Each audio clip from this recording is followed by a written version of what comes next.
విశాఖపట్నం అభివృద్ధికి వచ్చింది కేవలం పోర్టు వల్ల. బొంబాయి అభివృద్ధికి వచ్చింది కేవలం పోర్టు వల్ల. ఎక్కడ పోర్టు ఉంటుందో అక్కడ అభివృద్ధి వస్తుంది. అందుకే 10 సంవత్సరాల క్రితం దుగరాజపట్టణం కొరకు, పోర్టు కొరకు 32 మంది కేంద్ర మంత్రులతో నేను ఏకగ్రీవంగా ఆమోద ముద్ర వేయించాను. డాక్టర్ మన్మోహన్ సింగ్ ప్రధానమంత్రిగా ఉన్నప్పుడు కేంద్ర క్యాబినెట్ దుగరాజపట్టణ ఓడరేవుకు ఆమోద ముద్ర వేసింది. తర్వాత విభజన చట్టంలో పోలవరం ప్రాజెక్టుని మొట్టమొదటి అంశంగా పెట్టుకున్నారు. ఆ రోజు నేను రెండో ప్రధాన అంశంగా దుగరాజపట్టణ ఓడరేవు పూర్తి చేయాలని నేను విభజన చట్టంలో పెట్టించాను. పార్లమెంటు ఆమోద ముద్ర వేసింది దుగరాజపట్టణ ఓడరేవు అభివృద్ధికి. దానికి పార్లమెంటు ఉభయ సభలు, రాజ్యసభ, లోక్సభ 2 ఆమోద ముద్ర వేశాయి. అందరితో ఆగలేదు, రాష్ట్రపతితో కూడా ఆమోద ముద్ర వేయించాం. శాసనంగా తయారైంది దుగరాజపట్టణ ఓడరేవు. మరి రాష్ట్రానికి ముఖ్యమంత్రిగా మేము కాంగ్రెస్ పార్టీ ఓడిపోవడం జరిగింది 2014లో.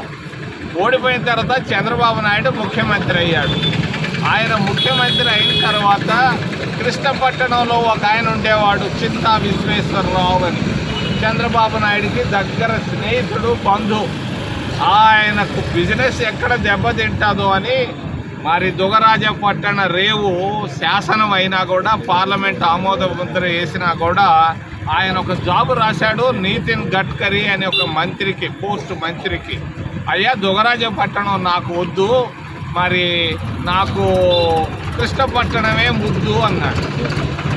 మరి రాసుకోవచ్చు, ఆయన ఇష్టం అయింది.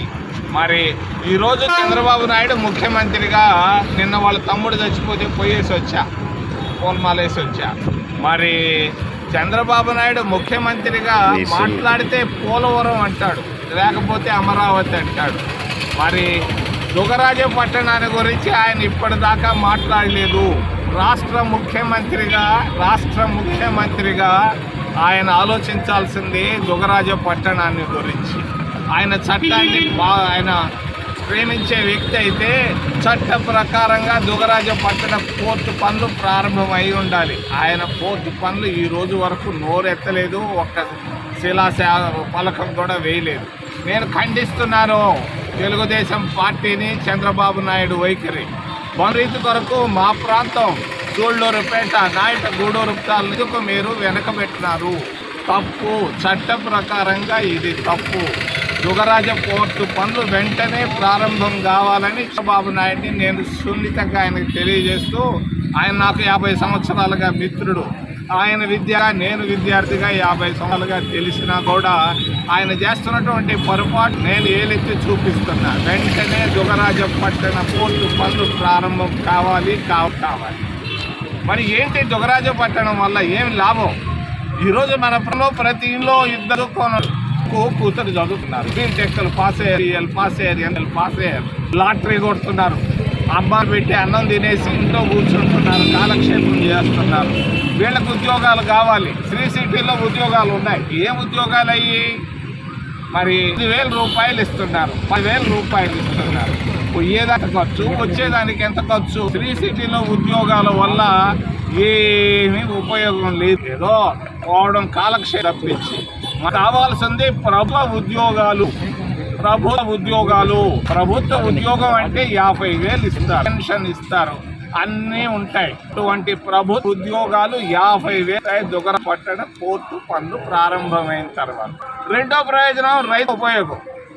రైతుల భూములు ఈరోజు 1,00,000 రూపాయలు, 5 లక్షల రూపాయలు ఉన్న భూమి 1 కోటి రూపాయలు అవుతుంది. దాదాపు 1,00,000 మంది రైతులు మన ప్రాంతంలో కోటీశ్వరులు అవుతారు. 1,00,000 మంది రైతులు కోటీశ్వరులు అవుతారు. అంతేకాదు బలహీన వర్గాలు ఎక్కువ ఉన్నాయి, రిజర్వ్డ్ సీట్లు ఎక్కువగా ఉన్నాయి. ఈ ప్రాంతంలో గూడూరు ఒక reserved seat, Sullurpeta reserved seat. ప్రతి బలహీన వర్గీ ఎస్సీ, ఎస్టీ, ఓబీసీలకు ఇళ్ల స్థలాలు ఉన్నాయి. ఈ ఇళ్ల స్థలాలు ఈరోజు 1,00,000 రూపాయలు 50,000 ఉంటే 10 లక్షలకు వెళ్తుంది. బలహీన వర్గాలు దాదాపు 3-4 లక్షాధికారులు అవుతారు. ఇంతకంటే మంచి ప్రాజెక్టు ఏదీ లేదు. అందుకొరకే కాంగ్రెస్ పార్టీ నేను తీసుకొని వచ్చాను ఈ టెక్టు. చంద్రబాబు నాయుడు ఆపాడు. చంద్రబాబు నాయుడు ఎప్పుడు అమరావతిని గురించి మాట్లాడతాడు. ఏముంది అమరావతిలో? కృష్ణా నదిలో కడుతున్నాడు ఆయన, కృష్ణాలో రాజు కడుతున్నాడు. మరి అక్కడ న్యూఢిల్లీలో దేశ రాజధాని కట్టారు. అక్కడ 17,000 ఎకరాలు జరిపోయినాయి. 17,000 ఎకరాలు 100 సంవత్సరాలు అయింది పూర్తయ్యేదానికి. మరి న్యూయార్క్, అమెరికాలో కూడా ఒక సిటీ ఉంది, న్యూయార్క్ సిటీ. అది కట్టేదానికి 14,000 ఎకరాలు పడి 300 సంవత్సరాలు పట్టింది ఇది పూర్తయ్యేదానికి. అమరావతిలో ఆయన అంటాడు కడతాను, నేను అంటాడు కనీసం 100 సంవత్సరాలు పడుతుంది. ఈ 100 సంవత్సరాల గురించి ఇప్పుడే ఆలోచిస్తున్నాడు.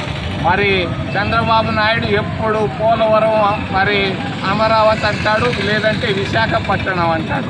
తెలియజేస్తున్నాను చంద్రబాబు నాయుడికి దుగ్గరాజం పట్టణాన్ని గురించి వెంటనే పూర్తి పనులు ప్రారంభం కావాలి.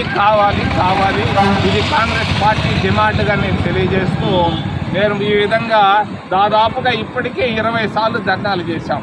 మొన్న నేను కాళహస్తిలో చేశాం, గూడూరులో చేశాం, రాయుడుపేటలో చేశాం, ఈరోజు కోటలో చేశాం, ఈరోజు ఇక్కడ చేస్తున్నాం.